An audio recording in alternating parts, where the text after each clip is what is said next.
It is often stated that Neil Dellacroce was the embodiment of Cosa Nostra, that he was always loyal to the boss of the family.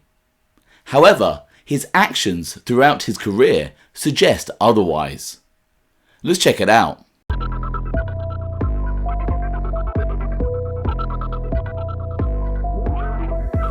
Welcome to OC Shorts, bringing you detailed historical snapshots of the American Mafia and other organised crime. Feel free to subscribe if you like that sort of thing. Today, we're going to take a quick look at Gambino family powerhouse Neil Dellacroce and explore whether he really was loyal to his mob bosses. Gambino family underboss Neil Dellacroce was once recorded stating, "Cosa Nostra means that the boss is your boss." This famous quote has often been the cornerstone of many people's argument when they state that Neil Dellacroce was a loyal mobster and Cosa Nostra to his core. Dellacroce made this statement when talking to Angelo Ruggiero and John Gotti. They were discussing Angelo Ruggiero's refusal to hand family boss Paul Castellano the FBI recordings of conversations Ruggiero had had regarding his drug dealing operations. Famously, there was animosity towards Paul Castellano from a certain faction of the family, and it is often stated that it was only Neil Dellacroce's presence that kept Paul Castellano alive. However, throughout Neil Dellacroce's criminal career, there are several examples that indicate that he didn't always adhere to his own famous words, "Cosa Nostra means the boss is your boss."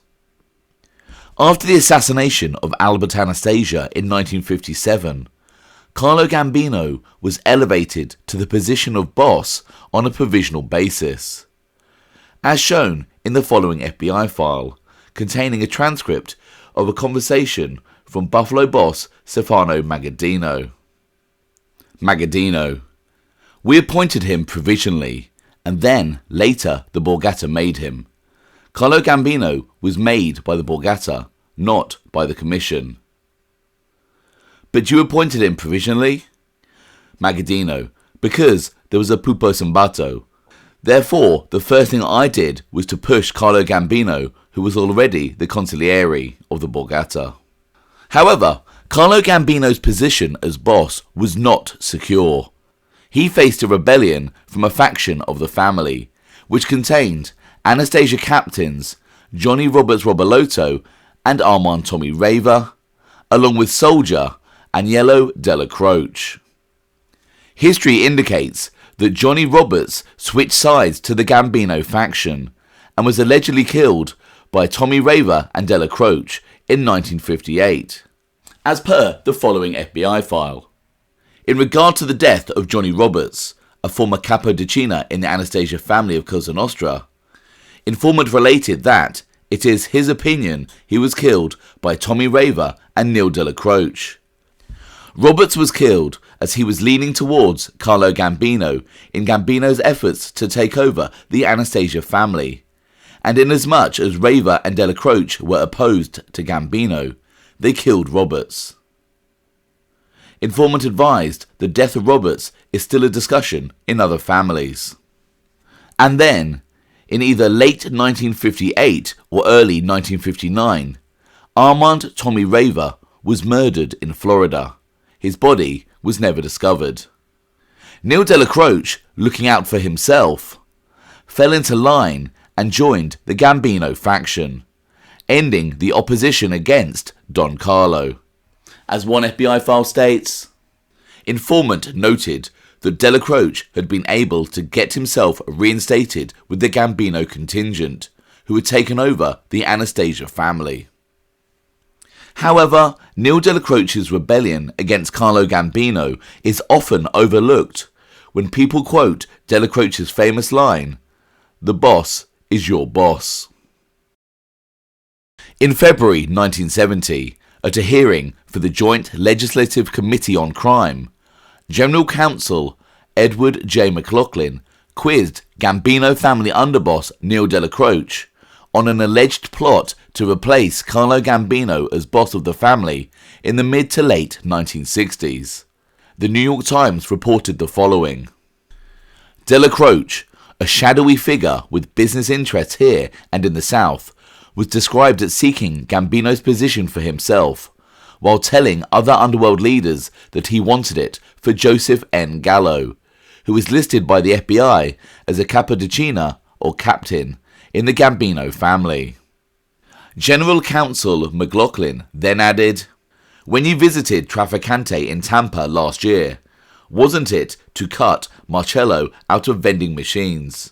Mr. McLaughlin asked. "And weren't you trying to push Gambino out and lining up support for Joe N. Gallo?"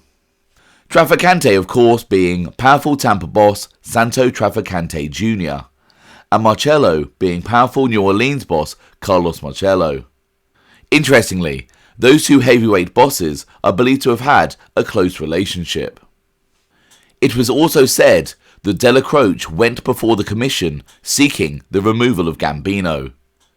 The New York Times reported, later, according to Mr. McLaughlin, Dellacroce went before the Mafia's National Commission to seek approval for replacing Gambino, who is 67 years old, has a chronic cardiac ailment, and is under a deportation order. This plot against Carlo Gambino could purely be speculation on the part of the committee, who may have been attempting to create tension in the crime family.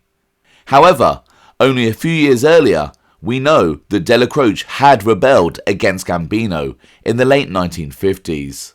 It is also suggested that Gambino was behind the murder of Dellacroce's best friend, Armand Tommy Rava, so there was definitely no love lost between Dellacroce and Gambino. The mention of Joseph N. Gallo as potentially being involved is also intriguing. Throughout Joseph N. Gallo's criminal career, there's documentation that suggests he was complicit to some extent in plots against two other family bosses: the murders of Albert Anastasia and years later Paul Castellano. With regards to the Castellano hit, Gallo had knowledge of the impending assassination, but would not openly support it. But of course, he did not warn Big Paul. Interestingly, after this alleged plot in around 1966, Carlo Gambino would name Paul Castellano as acting boss of the family in 1967, due to pressure he was having from law enforcement. As an FBI file states, on February 28, 1967, NYT25 advised that a meeting was held on Monday night, February 27, 1967, at the residence of Leo Grillo, 1235 54th Street, Brooklyn, New York, at which approximately 90 members of the Gambino family were present. James Filer was introduced as a capo regime for half of the old regime of Joseph Gennaro. The meeting was presided over by Paul Castellano, who advised the group that he was acting boss for Carlo Gambino in all matters. Castellano pointed out that because of increased pressures by the Federal Bureau of Investigation and other law enforcement agencies on Gambino, Castellano would act more often on LCN matters for the boss. In addition, Aniello Dellacroce was present and was introduced to the group as the underboss in the family. Joseph Gallo was also present, and he was introduced as the acting consigliere for the family because of the illness and lack of mobility on the part of Joseph Riccobono. Sources indicate that Paul Castellano remained as acting boss from 1967 through until Carlo Gambino died in 1976. So, in reality, it was no surprise that Carlo Gambino named Big Paul as his successor instead of Neil Dellacroce. In addition, Neil Dellacroce had been in prison for the final 3 years of Carlo Gambino's reign. As alluded to earlier, Neil Dellacroce was a staunch supporter of Albert Anastasia and was allegedly very close with the feared crime boss. And so we can speculate that when Albert Anastasia seized power for himself in 1951 by having family boss Vincent Mangano and his brother Philip murdered, Neil Dellacroce may very well have been part of this plot too, as Anastasia would have used his trusted men like Dellacroce and Tommy Rava.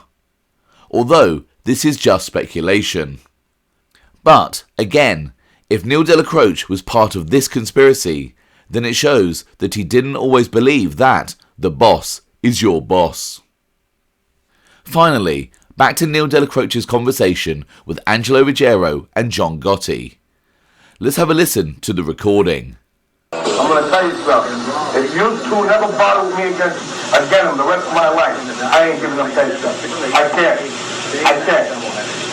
There's good friends of mine on the tape. Well, he's the boss. You have to do what he tells you. That's why I said to you before, you don't understand what the Nostra means that the boss is your boss. You understand? Surely a man as powerful and feared as Neil Dellacroce, who was respected by his men and believed that the boss is your boss, would have emphatically ordered Angelo Ruggiero to hand over the tapes to Castellano, regardless of any close connection he may well have had with Ruggiero. However, by certain accounts, Neil Dellacroce actually ran interference on Ruggiero's part with regards to Ruggiero handing over the tapes to Castellano, instead of actually following orders from his boss and ensuring that Ruggiero provided the tapes to Castellano. Ultimately, John Gotti and his co-conspirators wouldn't make a move against Castellano until after Neil Dellacroce had died in December 1985. So, although maybe in his later years, Neil Dellacroce would state that the boss is your boss because he didn't want the drama of a potential family war.